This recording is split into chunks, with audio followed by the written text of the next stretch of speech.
தமிழக அரசியல் சூழல் தற்போது மிக வேகமாக மாறி வருகிறது.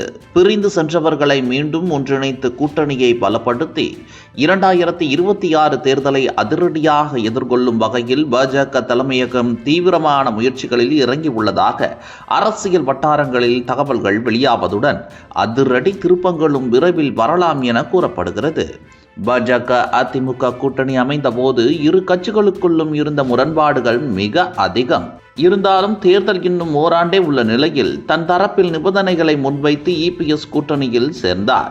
ஓபிஎஸ், டிடிவி தினகரன், சசிகலா போன்றோர் கூட்டணியில் இருந்து விலக வேண்டும் என்ற கோரிக்கையும் அடங்கும்.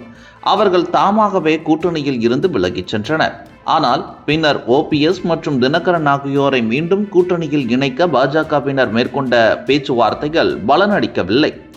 அதிமுகவை ஒன்றிணைக்க வேண்டும் என்ற நோக்கத்துடன் ஓபிஎஸ் எதிர்பார்த்தாலும் இபிஎஸ்ஐ முதல்வர் வேட்பாளராக ஏற்க மறுக்கும் தினகரன் கூட்டணிக்கு திரும்ப முன்வரவில்லை. இதனால் அவர்கள் பிஜேபியில் இணைய வாய்ப்பே இல்லை என கருதப்பட்ட போது திடீரென ஓபிஎஸ் தனது நிலைப்பாட்டை மாற்றி அரசியலில் எதுவும் நடக்கலாம், என்டிஏவில் சேர்வதற்கான வேலைகள் நடக்கின்றன என அறிவித்தது அரசியலில் அதிர்ச்சியை உருவாக்கியது.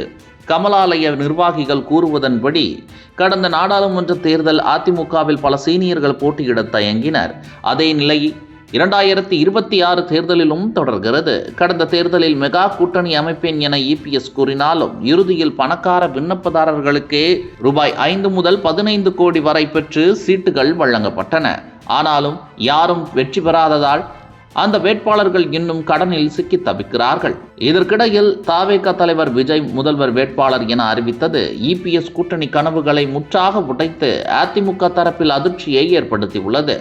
மேலும் இம்முறை வேட்பாளர்களுக்கான செலவினங்களை தலைமை வழங்கும் என எதிர்பார்த்த சீனியர்கள் இபிஎஸ் திடீரென 15 முதல் 20 கோடி தொகுதி செலவை நீங்களே பார்த்து கொள்ள வேண்டும் என அறிவித்ததில் பெரும் அதிருப்தி அடைந்துள்ளனர்.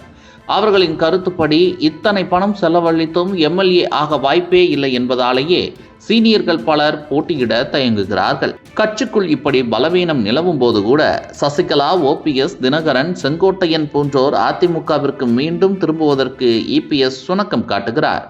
ஆனால் ஆர்எஸ்எஸின் முக்கியஸ்தர்களும் மத்திய பிஜேபி தலைமையும் இபிஎஸ்ஐ சந்தித்து தமிழகத்தை காப்பாற்ற வேண்டும் என்றால் பிரிந்த ஏஐஏடிஎம்கே தலைவர்களை ஒன்றிணைக்க வேண்டும், நீங்கள் தடையாக இருக்க வேண்டாம் என வலியுறுத்தியதாக தகவல்கள் தெரிவிக்கின்றன. இதையும் இபிஎஸ் மறுத்துவிட்டதாக கூறப்படுகிறது. பாஜக தலைமைக்கு தோன்றும் பிம்பம் என்னவென்றால் இபிஎஸ் தனது நிலையை வெற்றி பெற்றால் முதலமைச்சர், தோற்றால் எதிர்க்கட்சி தலைவர் போன்ற தகுதி சீட்டாக கருதுகிறார். ஆனால் பாஜக மற்றும் மோடி தலைமையை தொடர்ந்து கடுமையாக விமர்சிக்கும் திமுக அரசை வீழ்த்த தவறினால் அது பிஜேபிக்கு மிகப்பெரிய தோல்வியாக இருக்கும் என டெல்லி தலைமையகம் கருதுகிறது.